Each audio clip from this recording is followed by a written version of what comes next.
Pemirsa, kasus Joko Chandra kembali bergulir. Joko Chandra kini meminta agar persidangan digelar secara virtual.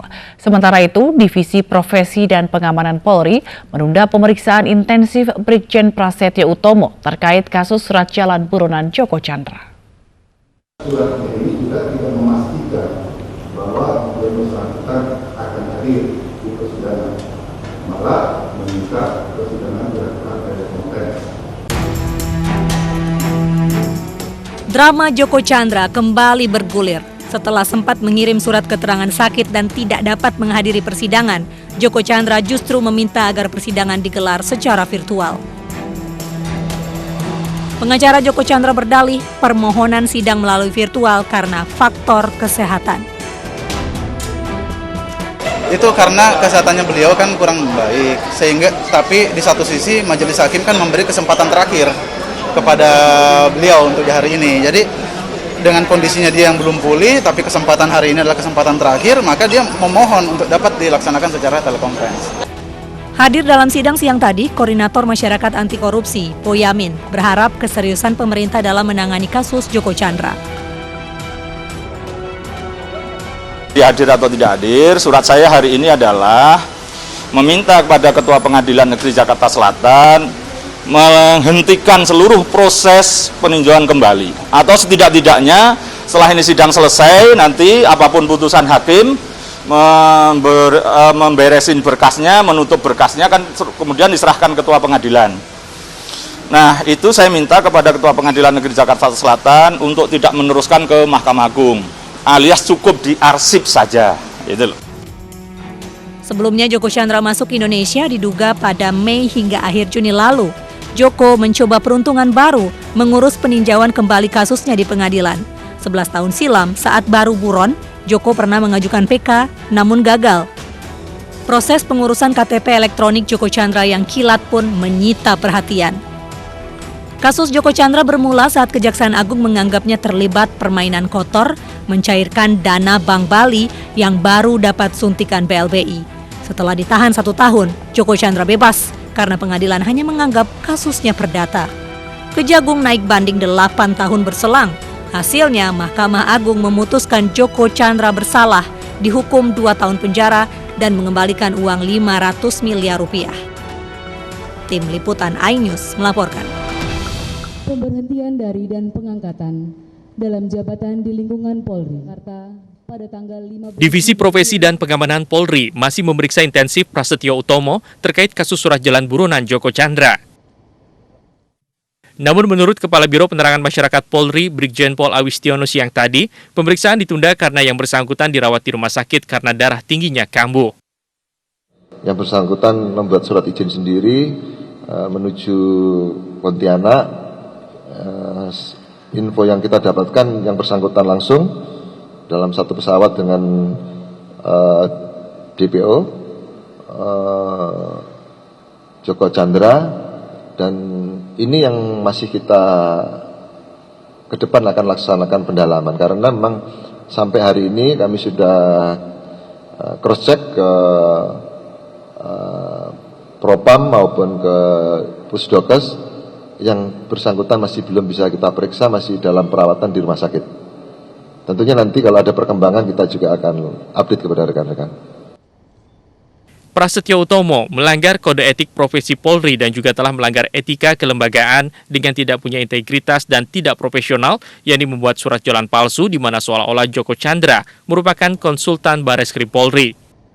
Brigjen Pol Prasetyo akhirnya dicopot jabatannya sebagai Kepala Biro Koordinasi dan Pengawasan Penyidik Pegawai Negeri Sipil. Dari Jakarta, Tim Liputan iNews melaporkan.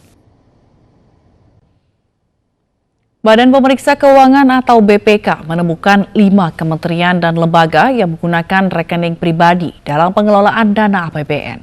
Presiden Joko Widodo pun meminta kementerian dan lembaganya untuk menggunakan APBN secara bertanggung jawab.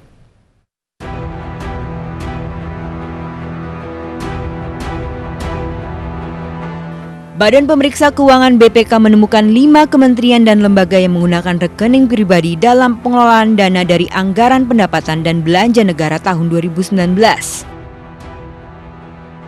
Dari hasil auditor keuangan negara ditemukan sejumlah penyimpangan, salah satunya penggunaan rekening pribadi. Kelima instansi tersebut adalah Kementerian Pertahanan, Kementerian Agama, Kementerian Lingkungan Hidup dan Kehutanan, Badan Pengawas Pemilu atau Bawaslu, dan Badan Pengawas Tenaga Nuklir atau Bapeten dengan nilai mencapai 71,78 miliar rupiah. Ketua BPK mengatakan temuan ini telah disampaikan ke instansi terkait, begitu pula rekomendasi yang harus ditindaklanjuti. Ada 5 bagian yang tingkat kompleksitasnya berbeda-beda. Ada yang kemudian dalam proses itu memang dilakukan pembenahan, tetapi juga ada yang memang masih ada masalah. Jadi dia belum di-store ke kas, itu. Ada yang kemudian walaupun itu pakai rekening pribadi, namun demikian dia merupakan bagian dari kas yang disajikan dalam laporan keuangan. Tetapi ada yang juga di luar itu. Dalam kesempatan yang sama, Presiden Joko Widodo memerintahkan seluruh kementerian dan lembaga untuk menggunakan APBN secara bertanggung jawab untuk kepentingan rakyat. Apalagi pemerintah pusat telah menyiapkan anggaran sebesar 695,2 triliun rupiah untuk penanganan COVID-19 dan pemulihan ekonomi. Setiap rupiah uang rakyat dalam APBN harus digunakan secara bertanggung jawab. Harus dikelola dengan transparan, dikelola sebaik-baiknya, serta sebesar-besarnya digunakan untuk kepentingan rakyat. Yang kedua, tata kelolanya harus baik, manajemennya harus baik, sasarannya harus tepat, dan dijalankan dengan prosedur yang sederhana dan ringkas, melalui proses yang cepat dengan manfaat yang maksimal untuk rakyat. Selama 4 tahun terakhir, pemerintah pusat mampu mempertahankan opini wajar tanpa pengecualian dari Badan Pemeriksa Keuangan. Jumlah entitas pemeriksa yang mendapat WTP di tahun 2019 juga meningkat, yaitu 85 kementerian atau lembaga. Dari Jakarta, Bernadita Ginting, Randi Aditya, Laksana Tiara, iNews melaporkan. Pengurus Partai Gelombang Rakyat Indonesia, Gelora, bertemu Presiden Joko Widodo di Istana Negara Jakarta. Pertemuan itu sebagai ajang silaturahmi dan perkenalan partai yang dimotori Anies Mata dan Fahri Hamzah. Usai mendapat pengesahan dari Kementerian Hukum dan HAM, pengurus Partai Gelora bertemu dengan Presiden Joko Widodo. Pertemuan dengan Presiden sebagai momen silaturahmi. Selain dengan Presiden, Partai Gelora akan silaturahmi dengan sejumlah kepala lembaga negara, pimpinan parpol, dan sejumlah tokoh bangsa. Merasa bahwa silaturahmi seperti ini harus kita lakukan sebagai kewajiban moral, karena terutama di saat kita menghadapi krisis besar seperti yang sekarang kita alami. Pandemi telah berkembang menjadi krisis ekonomi, dan mudah-mudahan insya Allah tidak berkembang menjadi krisis sosial, apalagi krisis politik. Kita semuanya perlu berdiri bersama sebagai satu bangsa dengan visi bersama dan melakukan collective action. Partai Gerindra resmi mengusung keponakan Prabowo Subianto, Rahayu Saraswati Joyo Hadikusumo untuk maju sebagai calon wakil wali kota Tangerang Selatan pada Pilkada Serentak 2020.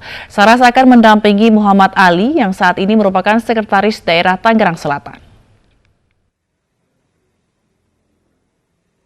Rekomendasi untuk Muhammad Ali dan Saras disampaikan langsung Ketua Umum Partai Gerindra Prabowo Subianto di kediamannya di kawasan Kebayoran Baru, Jakarta Selatan, Senin malam.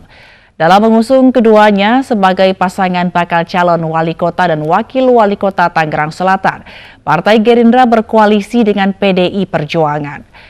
Prabowo mengatakan dukungan tersebut menjadi simbol kebersamaan Gerindra dan PDIP dalam memilih kader terbaik untuk bisa mengabdi di daerah. Menerima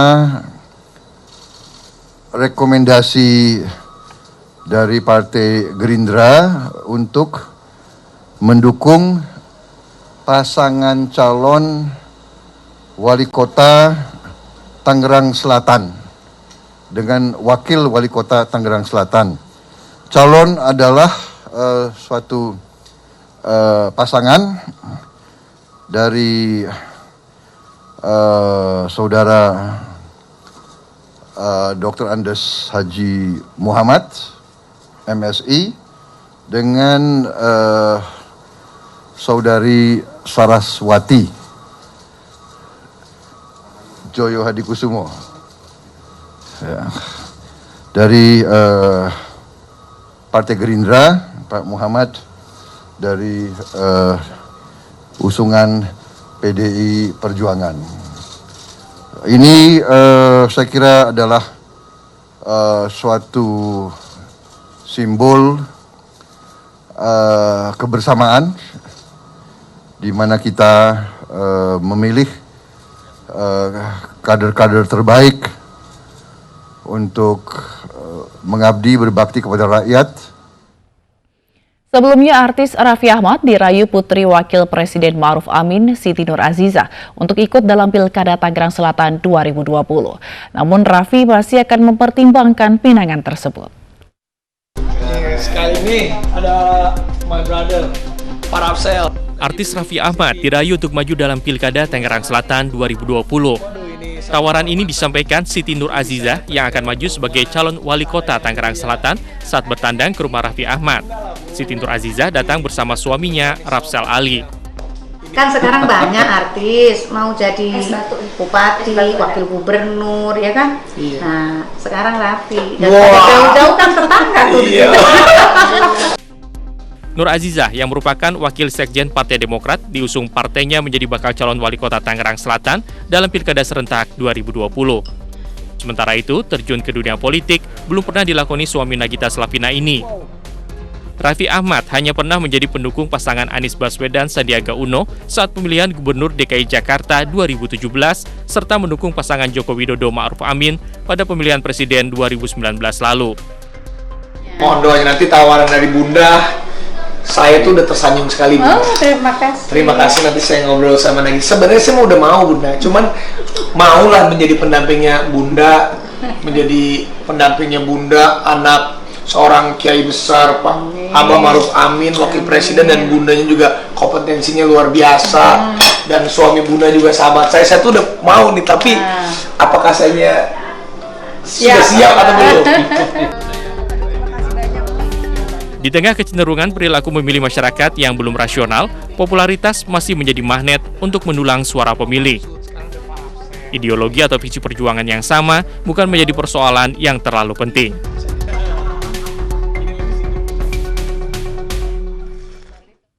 Pemirsa, bakal calon wali kota Surakarta, Gibran Rakabuming Raka bertemu para relawan di Manahan, Solo, Jawa Tengah. Gibran meminta para relawan melakukan kegiatan kemanusiaan. Bersama sejumlah koordinator relawan, bakal calon wali kota Surakarta, Gibran Rakabuming Raka membahas sejumlah agenda kerja di posko pusat relawan di Manahan, Solo, Jawa Tengah, Senin pagi. Para relawan ini bukan berasal dari partai politik, namun semuanya berada di bawah struktural DPC Partai PDI Perjuangan. Nantinya, para relawan fokus di bidang kemanusiaan di masa pandemi COVID-19. Kita briefing sebentar dengan teman-teman relawan. Yang jelas teman-teman relawan tetap turun untuk melakukan kegiatan-kegiatan kemanusiaan.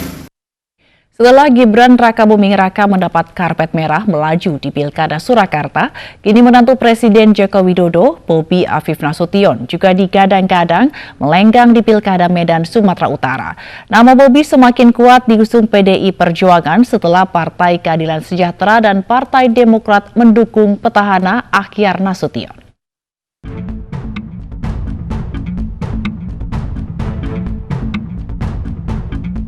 Sinyal PDI Perjuangan mengusung menantu Presiden Joko Widodo, Bobi Afif Nasution, maju di Pilkada Kota Medan, Sumatera Utara semakin kuat. terutama setelah Partai Keadilan Sejahtera dan Partai Demokrat memberi dukungan pada petahana Ahyar Nasution yang juga merupakan kader PDIP. Partai berlogo banteng moncong putih ini juga menyebut tidak akan berkoalisi dengan PKS dan Demokrat. Sebelumnya, DPD PDIP Sumatera Utara sudah menyampaikan sejumlah nama ke DPP PDIP untuk finalisasi.